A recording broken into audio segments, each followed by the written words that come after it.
Now, yesterday in the Daily Mail, a big double-page spread written by Sue Reed. Sue, you've followed this story for many, many, many years, and it appears there are some inconsistencies with the official account and what really happened. I think that's a very polite remark from you, Nigel.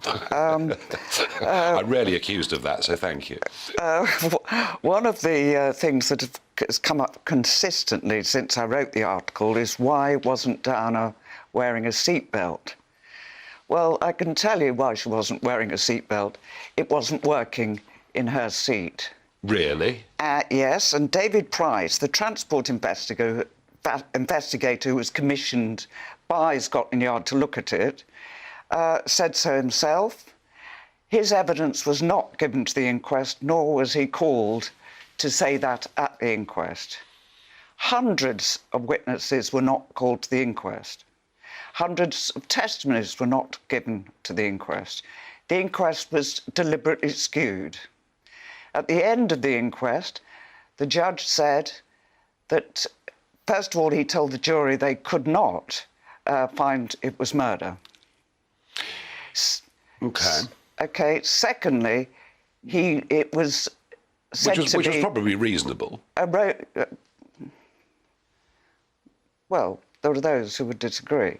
That it was a road driver with following vehicles. It was the following vehicles. That was the term. That was immediately said to be the paparazzi. In Fleet Street, people were saying immediately it was the paparazzi. In America, paparazzi. And the whole of Europe, paparazzi. Well, it wasn't.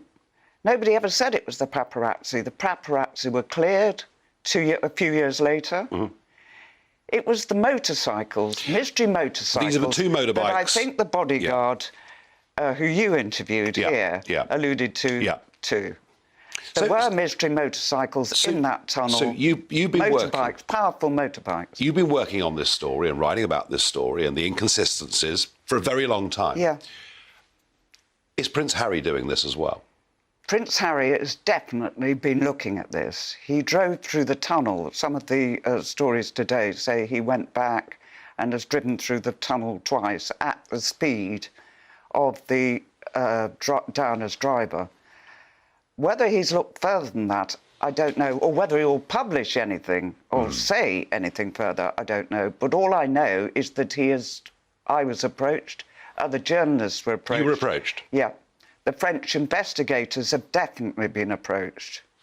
Wow. So whether it comes out from him in the future, or even Meghan, of course. Yeah, it could come in Meghan. I mean, Sue Reed, really interesting. This would be a much bigger bombshell than anything that has come so far today. Well, we'll have to see. We never know quite what these guys are going to say, but I'm afraid those of you that are getting bored with this, I'm afraid there's a lot more to endure with Harry's book and indeed with Meghan.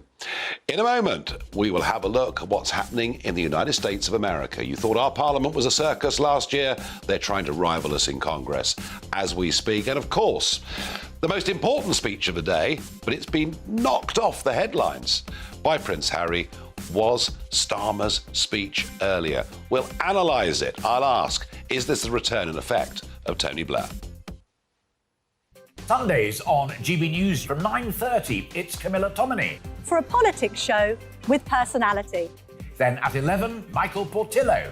For topical discussion, debate, some ethical dilemmas, and sometimes even a sense of the ridiculous. And at 1 p.m, me, Alistair Stewart. Every Sunday on GB News, the People's Channel, Britain's news channel.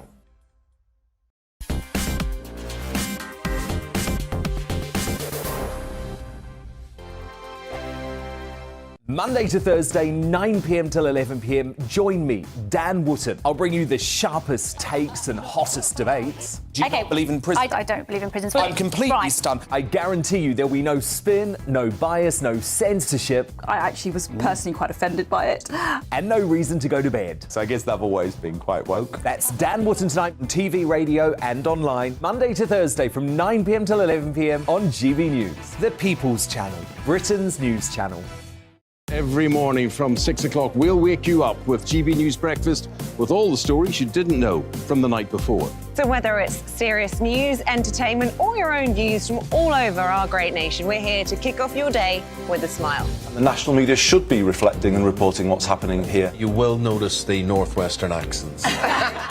Whether you're with us on TV, radio, or online, every morning, it's breakfast from 6 a.m. Hope you can join us. Join me every Sunday at 6 p.m. for Gloria Meets. In exclusive interviews, I'll be finding out who our politicians really are and what they really think. It's something that you would never want anyone to suffer. I didn't know what channels there were. I didn't think I'd be believed. I must have weighed about 7 stone and I'm 5'8". My instincts was to sort of cover this up. I mean, clearly that was a mistake. Join me every Sunday at 6 p.m. on GB News, the People's Channel. Britain's news channel. Hello there, it's Eamon Holmes here from Breakfast on GB News. We're not just on your television and your screens, you know. We're on DAB plus digital radio, so you can listen to your favourite shows on the move. If you've not yet listened to GB News Radio, it's very simple. We're on your radio player and tune-in apps, on your smart speaker, phone or tablet, or online at gbnews.uk. Take us with you wherever you go. GB News Radio. You never have to miss a moment of the People's Channel. My name's Tom Harwood and join me 9:30 a.m. every weekday for The Briefing, your one-stop shop for everything you need to know about what's going on in politics today. I wonder if this is a deal that might need to be like the biscuits in this factory, twice baked. Is there not an opportunity here to win out against the extremes? Tom Harwood, GB News. What are you going to do about it? Things should have been done differently, and they certainly are being done differently. Don't miss it. The Briefing with me, Tom Harwood, 9:30 Monday to Friday on GB News. Hello, I'm Simon Evans. Join me on GB News for Headliners at 11 p.m, where I'll be joined by two of the country's top comedians as we take a look at tomorrow's newspapers tonight. If it's a big story, we'll be covering it, I guarantee, but we'll also have some fun along the way. That's GB News Headliners at 11 p.m. We won't put you to sleep, unlike some of the other paper review shows out there. So join us, 11 p.m, 7 nights a week.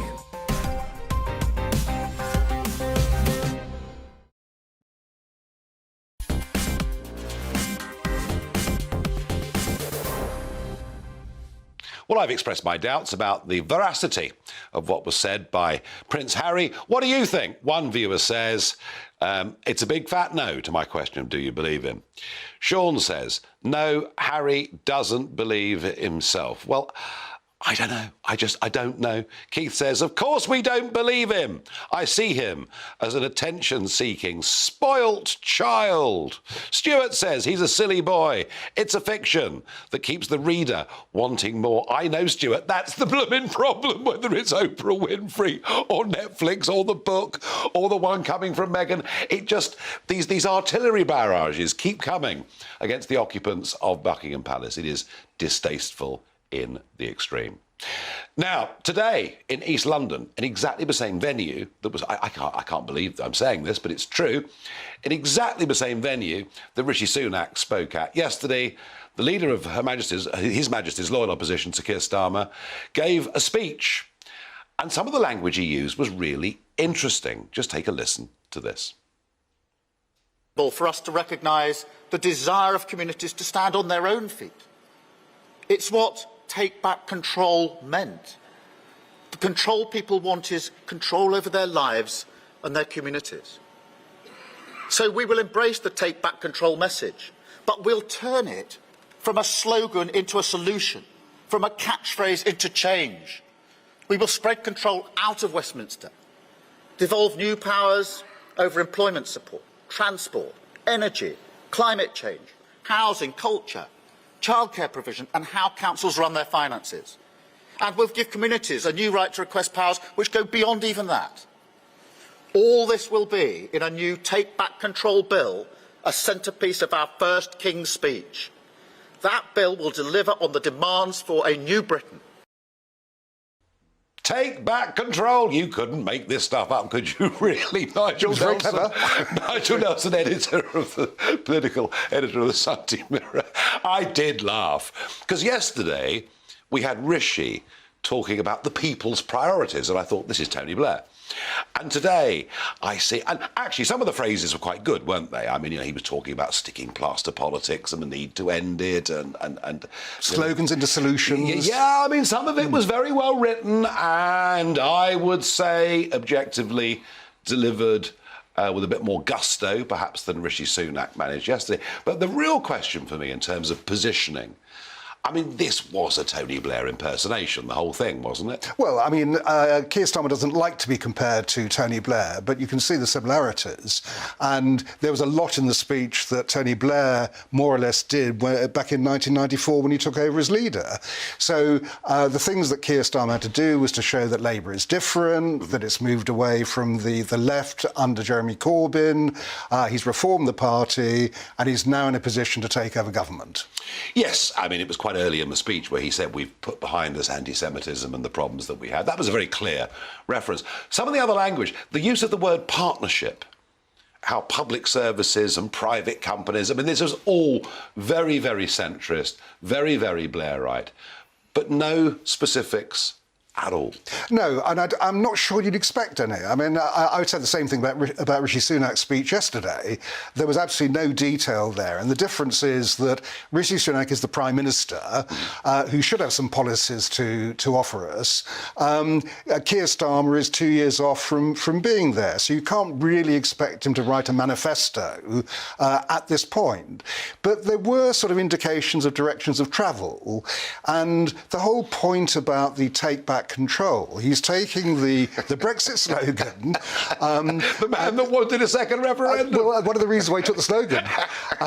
So he's taken the slogan and actually showed where it progresses to. The one thing about Brexit, and the one thing that I found difficult when I was voting Remain, was I did understand people's desire to get their sovereignty back. I don't think that the cost for that was a price worth paying. Those people did. I respect the view of those people who voted Brexit. That was a national issue. We were taking control back from Brussels. But if you think of the logical progression of that, people want control as near to where they live as possible. So the idea of devolving it down to local authorities, local mayors. I think, look, the Brexit vote was about sovereignty, it's about borders, it was about a new kind of politics. I mean, that's where I do agree with Keir Starmer. But this sounds like a devolution dog's dinner. I mean, he's talking about at local level, local climate change policies. I mean, we'll finish up like America, won't we, with very, very different states, with very different tax levels. I mean, haven't we got enough problems with devolution with Scotland already? Well, yes, I mean, but we're talking about England now.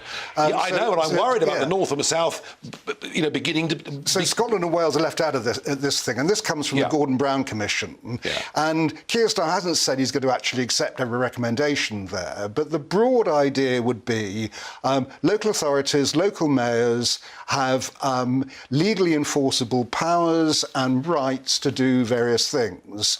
And the idea there is to bring government closer to the people who are governed. I tell you what it would do. It would make local elections actually rather important and rather interesting. It would make local councillors very important, which I think is more to the point. Yeah. And one would hope that you get a better calibre of local councillor on the basis of that.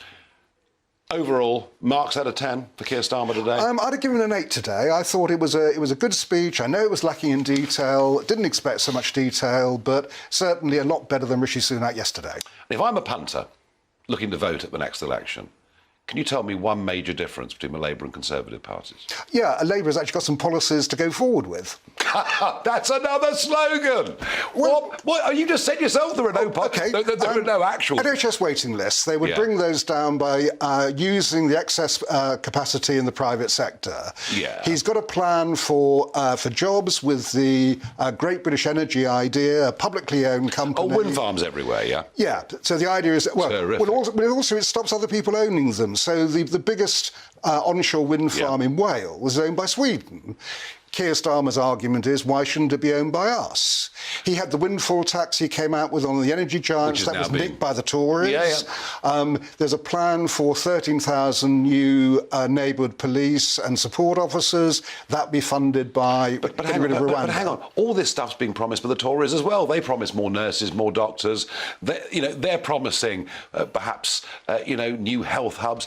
Where is the ideological difference between the two? Well, I mean, what we're trying to do is solve actually the problems that you're facing at the moment. I'm not sure asking you, is there an ideological difference? It's not about ideology, I don't think. There we are. About competence. There we are. You see, we're voting not for government, we're voting for a new managerial style of centrism, all social democrats. Gosh, it's going to be so exciting, it's hardly true. In a moment, we head over to America to find out how many votes they've now had for Speaker of the lower house. Sundays on GB News from 9:30, it's Camilla Tominey. For a politics show with personality. Then at 11, Michael Portillo.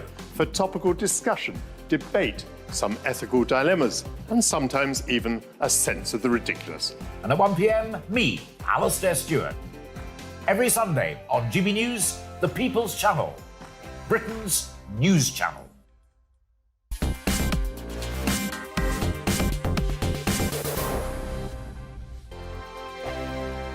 We are GB News, and we'd like to say thank you to each and every one of you for bringing us your conversations, for helping our great nation find its voice. We are here for you on radio, television, and online, across England, Scotland, Wales, and Northern Ireland. It's not the BBC, you actually get your facts right. We are proud to be GB News, the People's Channel, Britain's news channel.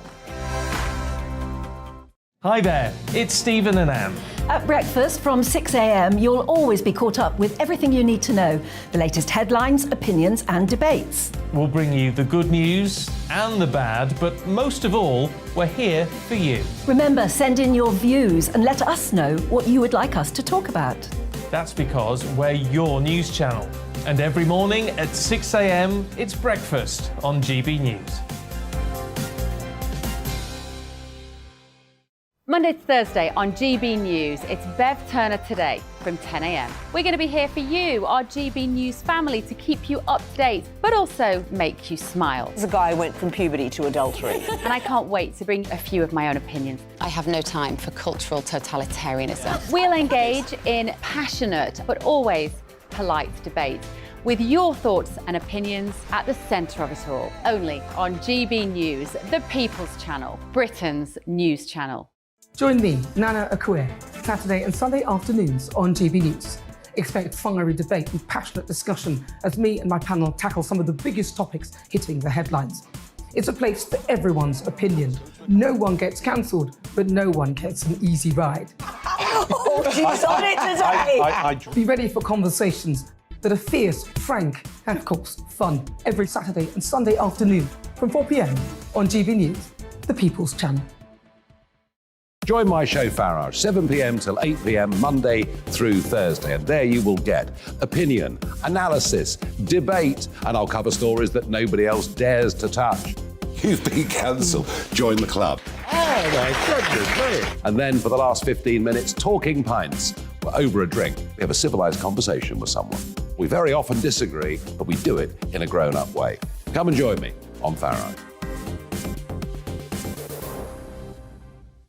We are GB News, the People's Channel. And right across the United Kingdom. You can find us on Sky Channel 512. Virgin Media Channel 604. Freesat Channel 216. Freeview Channel 236. And YouView Channel 236. You can also take us with you on DAB Plus Radio. With the GB News app and at the website gbnews.uk. We're absolutely everywhere. Come join us on GB News, the People's Channel, Britain's news channel.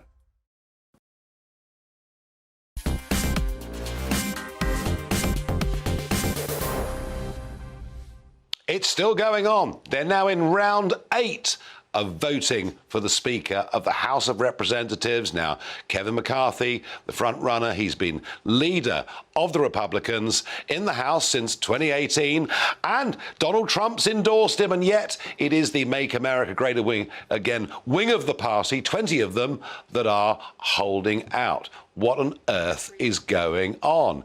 And we're running some live pictures for you right now of the absolute chaos that is going on within Congress. What is the great crime, the sin that Kevin McCarthy has committed, that 20 of his own colleagues just don't seem to want to vote for him? Well, I'm very pleased to say we're joined by Sean Spicer, former White House press secretary, and now presents the very entertaining Spicer & Co. on Newsmax. Sean, please, welcome to the programme. Help the uninitiated. What is it that Kevin McCarthy has done wrong? Well, look, I think there's a lot of folks that this is very personal for them. They feel like he got involved in their races, their primaries. They wronged him in some way in the past, whether it was a vote or slighting him in some other way. But this is not about policy. It's not about ideology.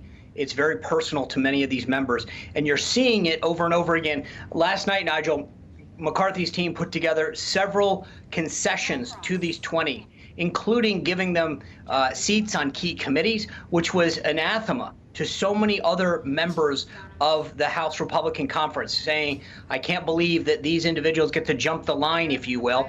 And yet not one changed their vote in that 7th vote that we saw right off the bat today. As you noted, we head into the 8th vote. McCarthy looks like he hasn't changed a single vote after continuing to concede more and more to the 20. What on earth do the 20 actually want? I mean, have they got a figure that they think the rest of the party can unite around? And aren't they in a way denting Donald Trump's authority as well? You know, that's a great question, Nigel. Let me start with the former. I was up on Capitol Hill all morning talking to members of Congress. And I think one of the things that's been a mistake for a lot of people covering this is they're talking to the 202. They're talking to the 202 people who are already supporting McCarthy. And I get the importance of that. But they're not talking to the 20. And so I spent some time trying to talk to the 20. And I said, OK, here are the concessions that you've been given. What else will it take for Kevin McCarthy to earn your vote, to get your vote?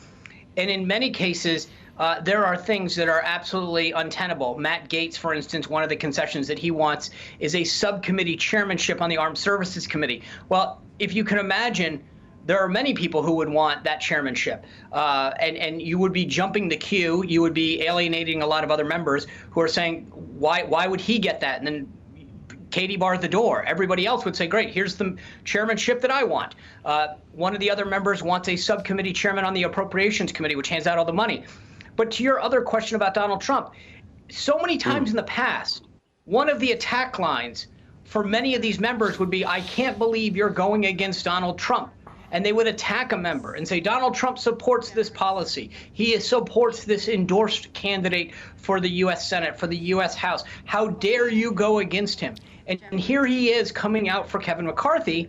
And yet these 20 say, no, it is you who are wrong, Donald Trump, as Lauren Boebert, the congresswoman from Colorado, said yesterday. So it's interesting to me that for the first time, they feel not only defiant towards their other colleagues, but they're willing to say to Donald Trump, as Lauren Boebert did on the House floor, you're wrong. Quite extraordinary, Sean. I think they're doing the Republican Party great harm. We're going to follow this saga as it develops, and we thank you. We thank you for joining us this evening here in London. Thank you.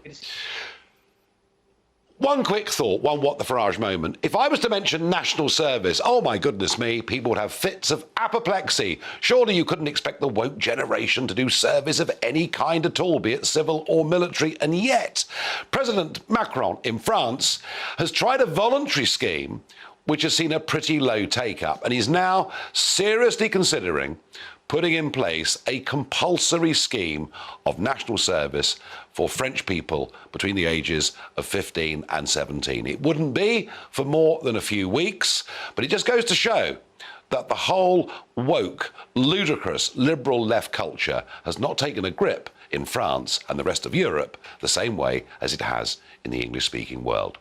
In a moment, it's Talking Pints. I'll be joined by the health guru, Angie Best, who maybe will give us some tips to make our lives a little bit healthier. This year on GB News, we've got brand new members in the family. Join us. Across the entire United Kingdom, we cover the issues that matter to you. GB News will always stay honest, balanced and fair. We want to hear whatever is on your mind. And we don't talk down to you. The establishment had their chance. Now we're here to represent you. Britain's watching. Come join us on GB News, the People's Channel. Britain's news channel.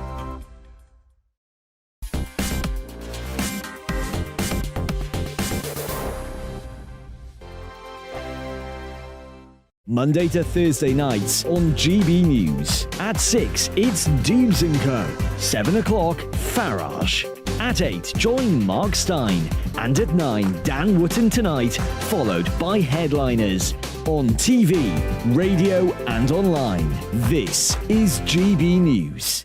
Here on GB News Live, we'll be keeping you in the picture, finding out what's happening across the country and finding out why it matters to you. We'll have the facts fast with our team of reporters and specialist correspondents. Wherever it's happening, we'll be there from 12 noon on TV, radio and online. GB News, the People's Channel, Britain's news channel. Hello, I'm Michelle Dewberry and you can join me every weekday 6 till 7 on Dubes & Co. Me and my panel will get stuck right into the day's events and I can tell you, in fact, I can warn you, expect some robust debates, some strong opinions and perspectives from both sides of the fence. It's about you at home as well. I love to read out all of your comments, or at least as many as I can. So join me, Michelle Dewberry, Monday to Friday, 6 till 7 on Dubes & Co.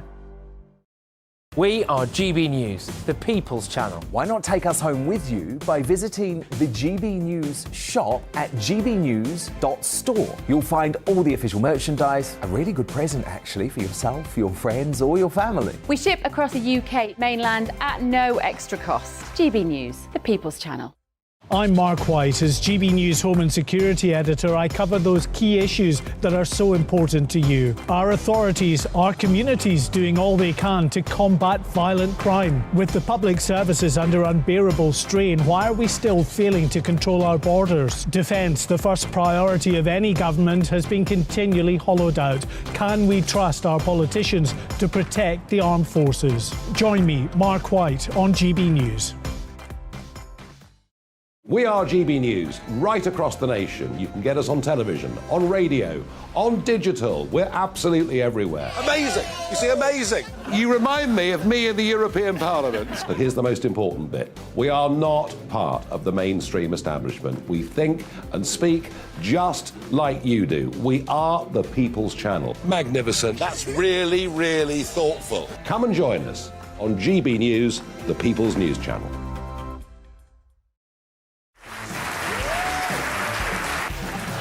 My name is Andrew Doyle. Join me every Sunday evening at 7 p.m. for Free Speech Nation. This is a show where we address current affairs and news stories of the week with the help of two wonderful comedian panellists. I brought in comics because I want to give it a lighter edge, and also they work for less. See you there.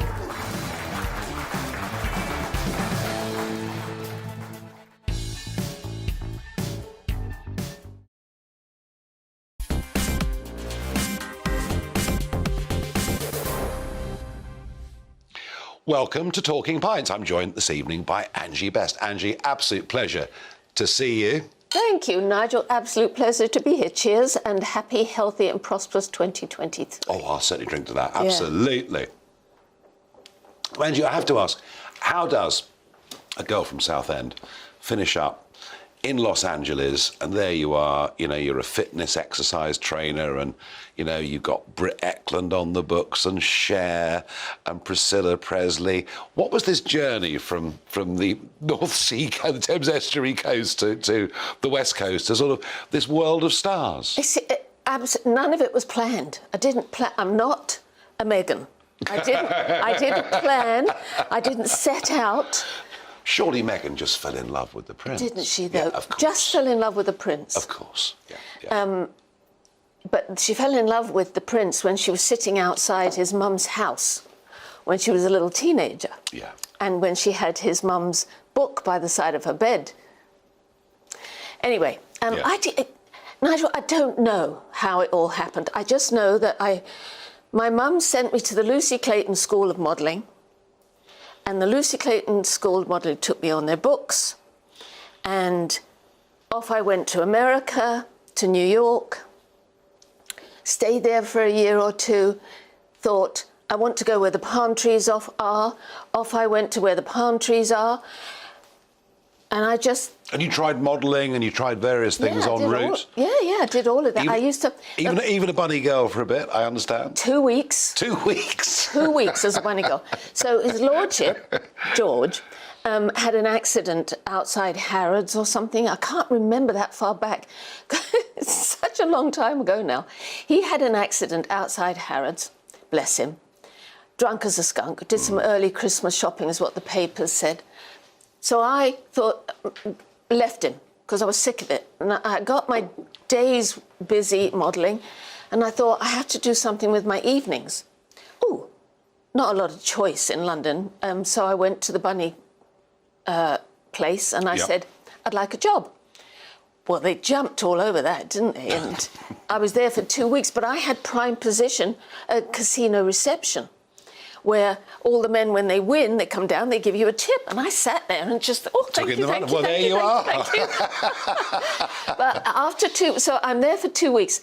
My final night, Victor Lowndes calls me up to his office and he said, there's a phone call for you here. I said, hello? And it was a man called Joe DiCarlo, who looked after Cher. And she got on the phone and she said, Ange, come back, I'm going on the road and I need you. There's a ticket for you at the airport. See you tomorrow. Click, and I was gone. That was it? You were gone? That was it. I was gone. The interesting thing, Angie, is, you've done a lot of stuff in the last few years. You've built some businesses. You've got some very interesting ideas about health and life, and I want to talk about those.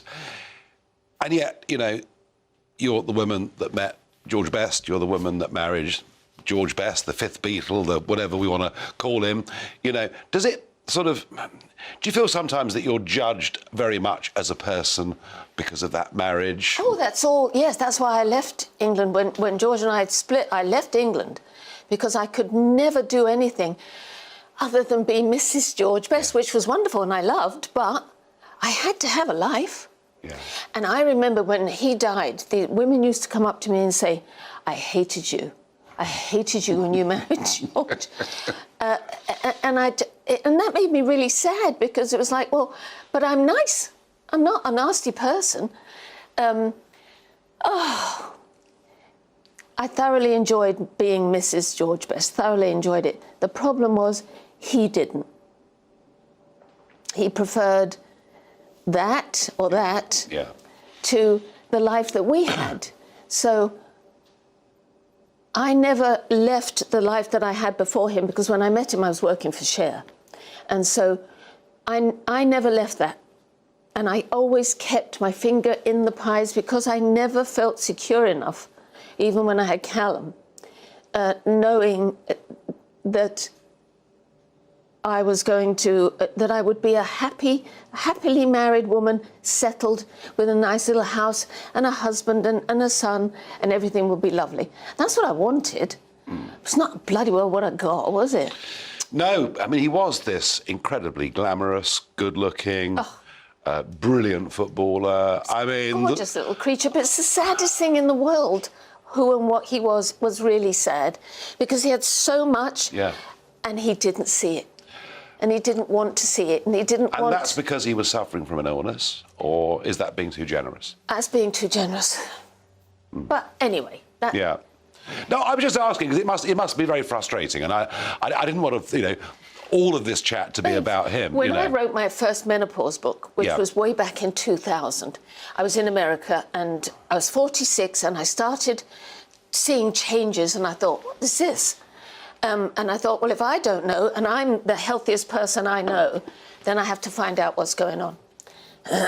So I started doing all my homework, and I found out I was perimenopausal. So I thought, well, I have to write about it.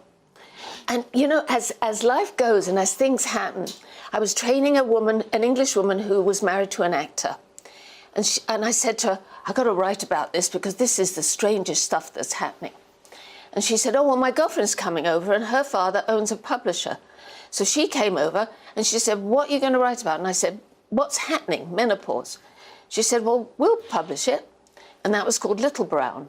Well, they did a terrible job for me. I mean, they screwed me over something royal.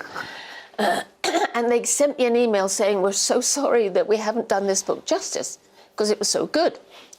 So they bring me over to do the publicity, and I go on the telly, and every single interview they're saying to me, how's George? Yeah. And I said, guys, this is a book on menopause. You're not being judged for what you do. Now, you've said a lot. I mean, menopause is very much in the news, as you know. May I? Do, please. It's champagne as well. I know, we've done our best for you. I mean, it's not the best pub in the world, but we do try. A little shot of wheatgrass in there and I'd be perfect.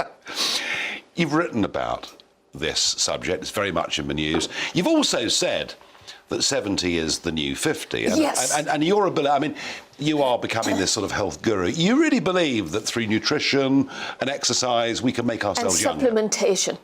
There's so much we know now about supplementing the body with all these various NACs and DMMs and what have you, that we can't make ourselves younger, but we can hold back the clock. And we can be lithe, and we can be virile, and we can have memory, and we can still have energy, and we can still be flexible. We can be all of those things, of which I am, and I'm 70. Is CBD oil part of that? Absolutely. I'm so sceptical about this. No, be sceptical. That's fine. CBD oil has been around for centuries. But what happened in the late 50s, it got demonized in America. Hemp did, and CBD. It was used by all the grandmas and mothers to fix and cure everything. The animals ate it in the fields, it grew everywhere. It got demonized because they wanted to cut out the crops and grow a more lucrative crop, i.e. cotton. So they decided hemp and CBD was bad and it was demonized. Of course, it's all nonsense, and it's all, once again, Big Pharma, God bless them, controlling everything. So it wasn't talked about, it wasn't allowed to be, nobody knew about it until a few years ago when somebody in America said, OK, you can grow hemp again now. And it's like, thank you, oh great one. So they started growing it, and it's now legal, and we're allowed to have CBD. CBD has no psychoactive in it. No, I get that. I mean, you know, clearly we know so much more about, as you say, supplements and diet and exercise, and yet, Angie, a final thought: we've got obesity rates in... It's not our fault. You know, it's the manufacturers of the food. Nigel, they know the chemicals to put in the food that are going to break through your brain's blood barrier and not tell you that you've had enough. They know the... Ooh, so what he's here. Yeah, the police siren wailing in the background. We've got an epidemic crisis, particularly with young people. You know, we've got diabetes rates exploding. It's our Western diet. It's the way we eat. It's the way manufacturers want more money than they don't care. How do we the fight government this? won't step in. How do we fight this? Well, the government has to step in. They have to educate people on food and nutrition. They have to educate people on how your diet causes type 2 diabetes. And if your nutritional plan causes it, it can cure it. So that's completely fixable. If you're born with type 1, it's not. It's a different kettle of fish. It's the ease and the comfort of being able to pick up a packaged food, pick up a packet of crisps, and not know what you're eating, not care what it's doing to you, not understanding there is no nutritional value to any of this food. Something's got to happen.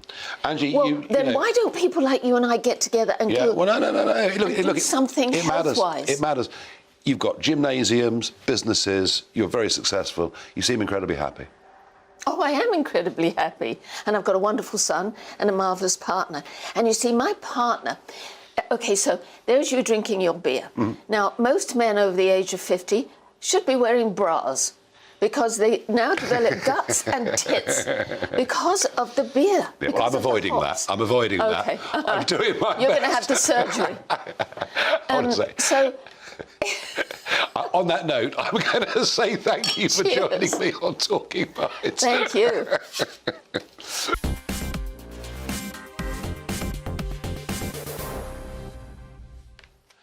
We have a few seconds left on the show. It's time for Barrage the Farage. Bobby asks me, who will go bankrupt first, the unions or the government? Well, the government doesn't go bankrupt because it keeps borrowing more and more and more and more and more. I suspect that public support for people like the railway unions in particular will start to lapse as time goes on. After all, it's not just the train drivers on their 60,000 a year that are going through tough times. Another viewer asks, do you believe Sunak is in touch with the country? Oh, look, I think if you're an average middle-of-the-road person living in a £4.5 million house with 50 acres and 3 members of full-time staff, then Rishi Sunak is absolutely in touch with you and your life. He's completely out of touch. He wants us to do trigonometry and algebra until we're 18. We need bricklayers and plumbers and engineers. And nutritionists. And nutritionists. Yes, there we are. Angie, I knew she'd put that in. We are completely out of time with the show. I'm going to be back with you next Monday evening at 7 o'clock, but I'll hand you over now to the capable and often very amusing hands of Leo Kers. Hello, stay tuned because at 8 p.m. we're going to be talking about Djokovic getting banned from the USA. We're going to be speaking to somebody who thinks smoking is actually good for you. We're going to be looking at the threats to freedom of speech and freedom of opinion from the SNP's proposed conversion therapy ban. And the big story of the day, we're going to be talking about Prince William being crowned knockdown ginger champion after apparently walloping Prince Harry. So off to the weather now. I'm Alex Deakin, and this is your latest weather forecast from the Met Office. For most, it's going to be a dry and a bright day on Friday, a blustery start, but the winds will be easing through the day. It'll still be mild, just not quite as mild as it has been today. It's been very mild because tucked in here between these two weather fronts, it's a warm sector, and that's where the mild air is. This cold front is pushing south tonight, though. That will bring a spell of rain, certainly some fairly heavy rain as it sinks south across England and Wales tonight, but it won't last too long. Very windy tonight, too, across northern parts of Scotland, especially the Western Isles and the Highlands. Gusts here strengthening through the early hours before steadily easing during tomorrow. Clearer skies will follow that rain tonight, and it will be a cooler start to Friday compared to Thursday morning, but still far from cold, with most of us several degrees above freezing. And for many of us, it'll be a sunny Friday morning. Still plenty of showers across northern Scotland, but easing from southern Scotland. A bit of cloud will move into Wales and western parts of England, with a few showers possible here, and maybe some showers just across the far southeast. But for most, a dry and a bright Friday. Temperatures down on today's values, but still fairly mild for the time of year. On Friday evening, we'll see a few more showers initially in the southwest, but then look at this, a line of rain and strengthening winds push in across most places as we start the weekend. Some pretty wet conditions then to begin Saturday across the bulk of England, Wales and southern Scotland. That rain will be moving out into the North Sea. Drier conditions for a time following into the west on Saturday morning, but then the showers get going on Saturday afternoon. The showers will be zipping along on a fairly gusty